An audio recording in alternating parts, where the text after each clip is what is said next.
Meditando la Biblia en un año, con el pastor Alex Figueroa.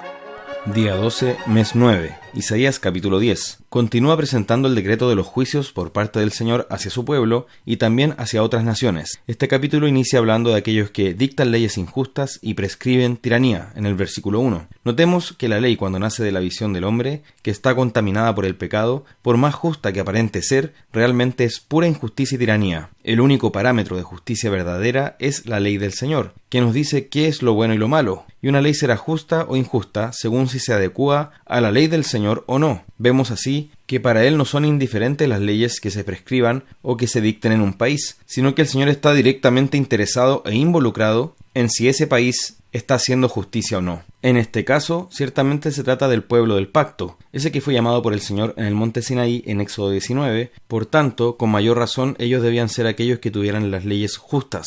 Desde el versículo 5, luego de esto el Señor llama a Asiria su instrumento. Asiria era una nación pagana que no conocía al Señor. Sin embargo, Él le llama instrumento y eso nos debe llevar a pensar realmente sobre su total soberanía, su pleno gobierno sobre el mundo, porque realmente solo si el Señor gobierna todas las cosas y ejerce una soberanía absoluta, entonces puede usar a otras naciones, cualquiera sea, e incluso a cualquier ser humano, como un instrumento para sus planes. Asiria, aun siendo una nación pagana y bastante cruel, con todo su pecado, fue usada por el Señor para derramar juicio sobre Israel. No obstante, una vez que eso ocurre, Asiria tendría que enfrentar la hora de su propio juicio, como dice el versículo 12. Una de las características que tenía Asiria, y que se demuestra más adelante con la invasión de Senaquerib, quien era un rey asirio, era su soberbia. Creía ser una nación muy poderosa, con dominio pleno, y que incluso ningún dios podía librar a las otras naciones del poder de su conquista. Pero el Señor claramente ya tiene eso en cuenta mucho antes de que ocurra. Él dice: se gloriará el hacha contra el que con ella corta, versículo 15. Es decir, el hacha no se puede jactar contra el que la usa. Esto es algo lógico. Tampoco la sierra se puede jactar contra quien la mueve, ni el báculo puede levantarse contra quien lo sostiene. Por tanto, también el Señor juzgará a Asiria por su soberbia, pues se levantó contra él con blasfemia y menosprecio, siendo que se trataba de un simple instrumento en manos de Dios. Desde el versículo 20, Dios promete a Israel que volverá un remanente. Aunque su número sea como el de las arenas del mar, solo un remanente volverá. Versículo 22. Recordemos que el remanente es esa parte del pueblo israelita que permaneció fiel al Señor, en medio de un pueblo rebelde y porfiado. Esto significa que, lamentablemente, la mayoría de este pueblo perecería en el juicio debido a su rebelión. Desde el versículo 23, aún así el Señor anuncia que la ira no sería para siempre, que los asirios marcharían contra Judá, pero el remanente no debía temer, porque el Dios de los ejércitos quebrantaría a estos invasores. Capítulo 11. En los versículos 1 al 16 nos habla del reinado del Mesías. Se aclara de inmediato que se trata de una vara del tronco de Isaí, versículo 1, quien era el padre del rey David. De ese tronco retoñaría una de sus ramas, lo que da la imagen de un tronco que está seco, pero que de una de sus ramas comienza a brotar el verde nuevamente. Por consiguiente,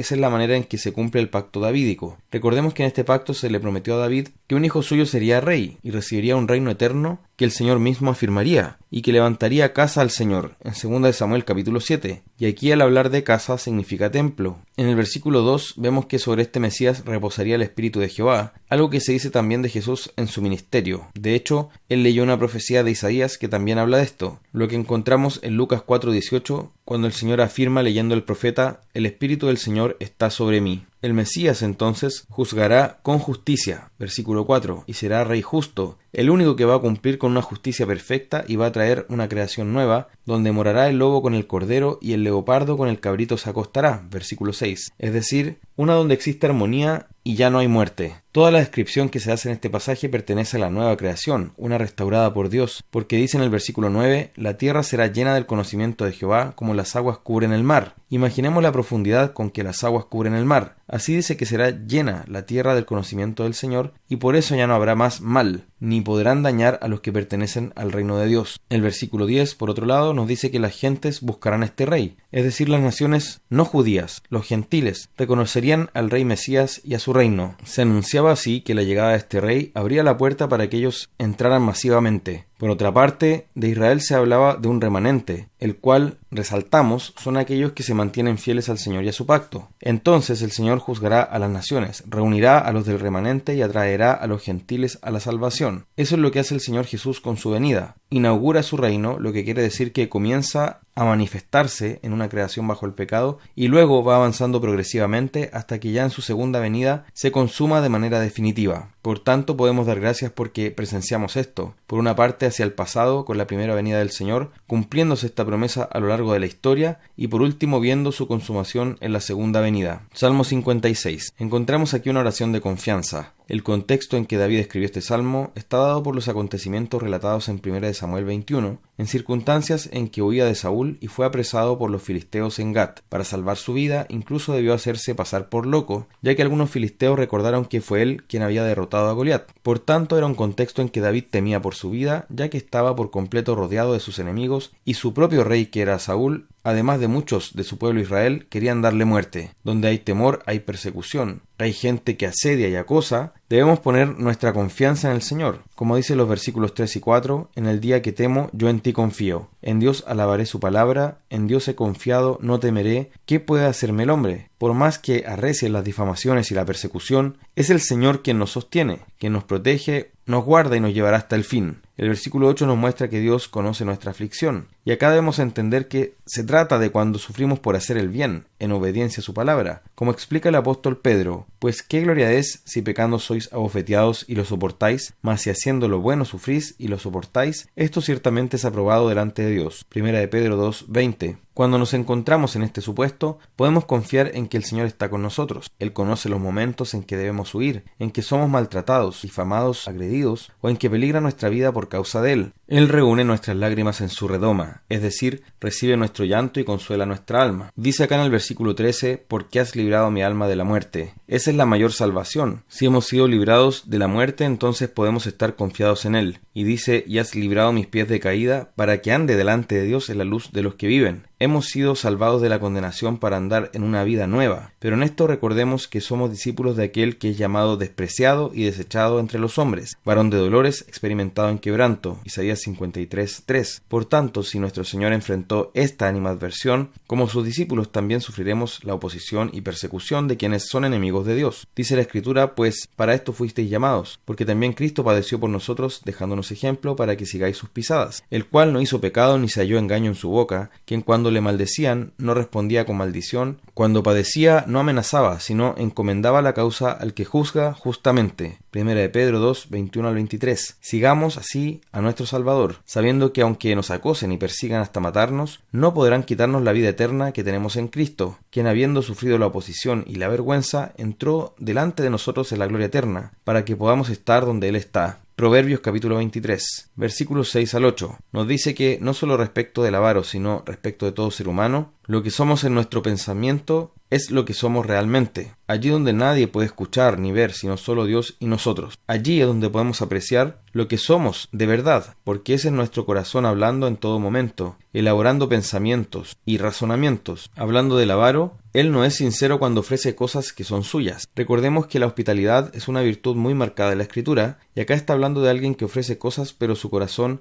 no está con su huésped, y por tanto no será agradable para esa persona que está compartiendo con el avaro, porque éste no lo ofrece con sinceridad, y en realidad quiere retener esas cosas para él. Por consiguiente, aquí nos llama más que nada a la prudencia y a la sabiduría en el compartir con otras personas, y también a discernir si debemos compartir de cierta manera con algunos o no. En esta porción nos está diciendo claramente que no es bueno comer con ciertas personas en ocasiones, lo que no significa que no se puede tener contacto alguno, pero sí hay algunas formas de compartir que van a estar desaconsejadas respecto de ciertas personas. Así, el principio general es que seamos sabios con quién compartimos y cómo compartimos. Segunda de Corintios capítulo 12. Desde el versículo 11 el apóstol sigue con la vindicación de su ministerio, que estaba siendo tan cuestionado. En esta carta se aprecia que el apóstol hablaba en un tono no tan lógico como se ve en otras cartas, como Romanos, por ejemplo, sino más bien de temas que tenían relación con lo que estaba ocurriendo en la iglesia de Corinto, en la que había divisiones entre ellos y cuestionamientos hacia su ministerio, y como consecuencia de eso, también hacia la palabra y el mensaje que él les entregaba, que era el verdadero evangelio para lo cual el Señor lo había llamado. En esta sección se dedicó a destacar las señales o credenciales del apostolado, que tienen que ver con prodigios y milagros con los que el Señor respaldó el ministerio de ellos, y Y eso nos llama la atención porque los apóstoles vieron a Jesús resucitado y fueron llamados por él expresamente para ser sus testigos autorizados en relación con esa resurrección y para hablar de su nombre. Por tanto, esas señales acompañaban y validaban el ministerio de ellos. Algunos que no fueron apóstoles tuvieron la oportunidad de hacer prodigios y milagros, pero también era para validar justamente a esa iglesia que se estaba levantando en la era apostólica y la obra que estos ministros estaban llevando adelante. Por tanto, no debemos pensar que simplemente porque en la Biblia hay registros de señales milagrosas, ellas deberían ocurrir hoy también, porque eran una especie de certificado que Dios daba con respecto a las obras de los apóstoles como respaldo y validación de ellas. Por otro lado, el apóstol los reprende porque debían haberlo encomiado, pero en lugar de eso lo menospreciaron. Eso nos dice que las iglesias tienen el deber de reconocer y elogiar a los siervos fieles, a la vez que rechazan a los falsos. Los corintios habían hecho lo opuesto. No se debe menospreciar el efecto positivo que tienen en los pastores las palabras de ánimo y reconocimiento por parte de su congregación.